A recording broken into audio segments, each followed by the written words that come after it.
نور محمد ترکی د پښتو ژبې او ادب یو تکړه لیکوال دی.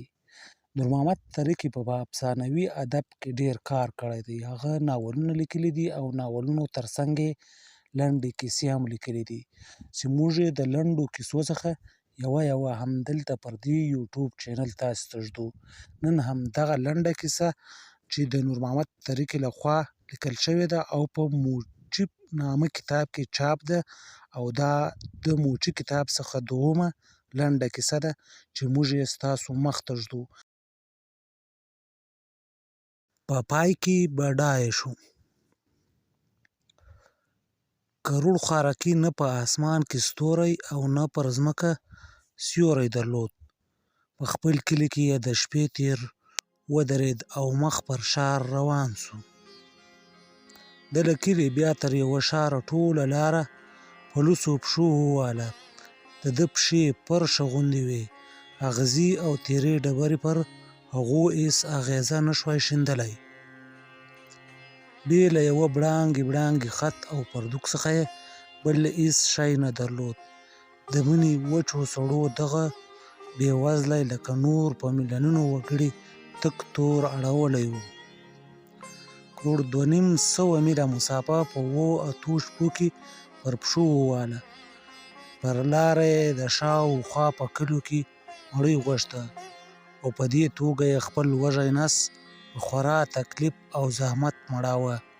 هر کلي ته چې به ورسېد پوښتنه به یې وکړه چې که څوک مزدور په کار لري، نو هر چا به ورته وویل یا وروره د دې ځای مزدوران په خپله د نس اړولو لپاره کوز ملک ته شیوه شوي، نو تا ته به څه مزدوري درکړلی شو. مقصد دا چې تر لویو ښارو پورې یې کار مینده نه کړ او په خورا ناامیدۍ دا لار وواله. په ښار کې هم له څو ورځو سرګردانیو وروسته د یوه پش مزدور شو. مزدوري چا نه ورکوله، فقط په نس مزدور شو، خو هغه هم څرنګه ډوډۍ. په لږه موده کې تر پخوا لا پسې ډنګر شو. دا ځکه چې کار یې خورا دروند او خواړه یې خورا سپک و. ده به چې کله د سټک وهلو پر وخت د کارغالي څښتن ته په ډېر احتیاط او احترام ور یاده کړه چې یوازې په وچه ډوډۍ هغه هم نیم خوره باندې یا ګزاره نه کېږي او ورځ په ورځ په ځان کې ضعیف احساسوي، نو هغه به ورته ویل وروره موږ او تاسې خو شکر دی ایمان لرو، د ایمان په رڼا کې چلیږو. ښه ډوډۍ څه کوې، بیا به دې نفس زورور شي او کبر به درڅخه وشي. پرېږده خدای به یې په هغه جهان کې عوضونه درکړي او خورا به دې موړ کړي. ته خپل کار په صداقت او ایماندارۍ کوه. نه دې دې اورېدلي چې وایي صداقت زوال نه لري. د کارګر دا پورته غوښتنه او د کارغالي د څښتن دغه منطق کله تکرارېده، خو کارګر له دې ډاره نه چې وبه یې باسي او بیخي به له لوږې اوږد وغځېږي څه نه ورته ویل او ډېره سپین سترګي به یې نه کوله.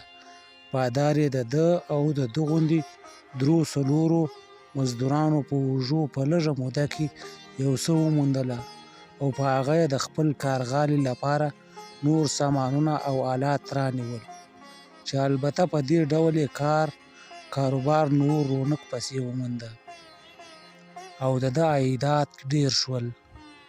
دې پش پخوا انفرادي کارونه کول، خو اوس یې قراردادو ته لاس واچاوه او خورا ښه پیسې یې وموندله.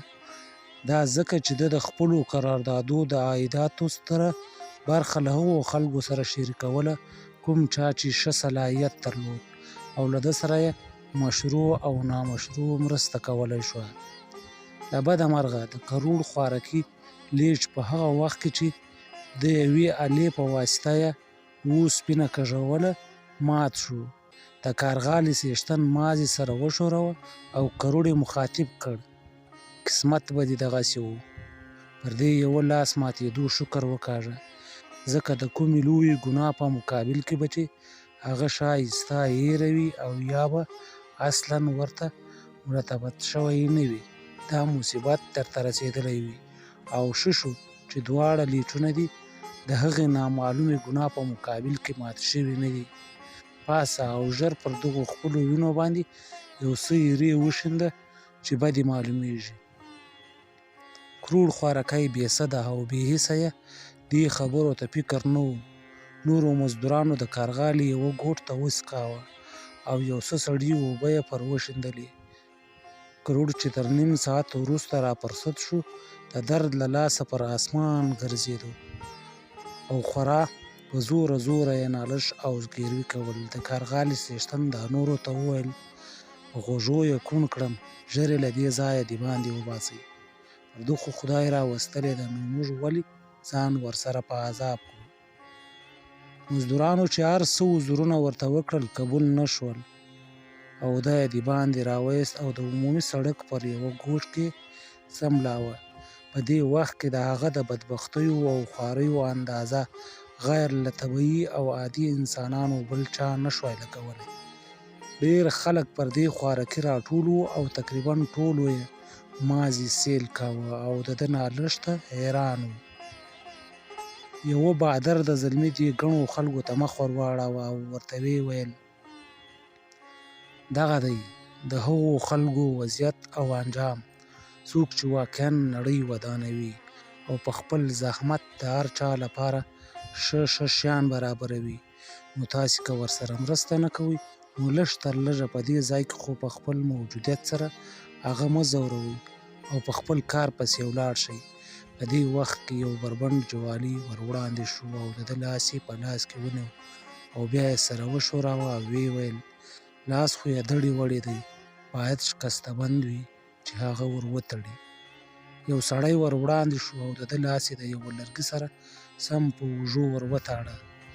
له حاضرینو څخه یو تن چې پر کروړ یې خورا زړه سوی وویل د دې کارغالي خاوند خدای خوار کړي، خورا ظلم کړی دی چې دا خوارکی په دې وضعیت د باندې غورځولی دی.